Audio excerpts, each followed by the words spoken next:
if someone is marrying a U.S. spouse, they are allowed to adjust status based on their marriage if it's a bona fide marriage. So if it's a good faith marriage, of course, and we could prove that, that you can actually skip all the asylum process, you can skip all the visa process, and completely go ahead and apply for the I-130 and the I-485, I-765, I-130 and one, and basically get all the cards you can get in the least period of time possible under USCIS. So family-based immigration is highly recommended if you do have an American spouse, or if for example you have a father or a mother who is a U.S. citizen. Now it differs from, again, it's just the categories are different. So you would have a first preference for the spouses, father and mother.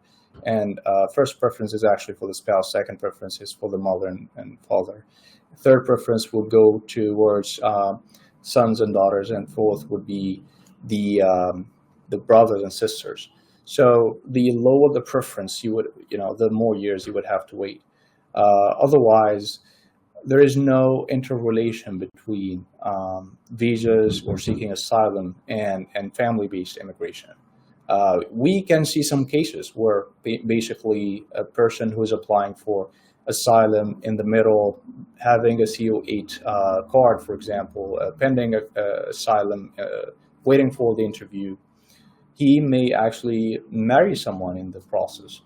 And just by marrying an American citizen, that will completely change matters into getting the green card through marriage, not through the asylum process. And later on, after they have the green card, they can basically send a letter to USCIS and ask USCIS to withdraw their asylum case and basically go ahead and do the green card through the marriage-based immigration, which is family-based. Otherwise, there is no foreseeable impact on these types of visas.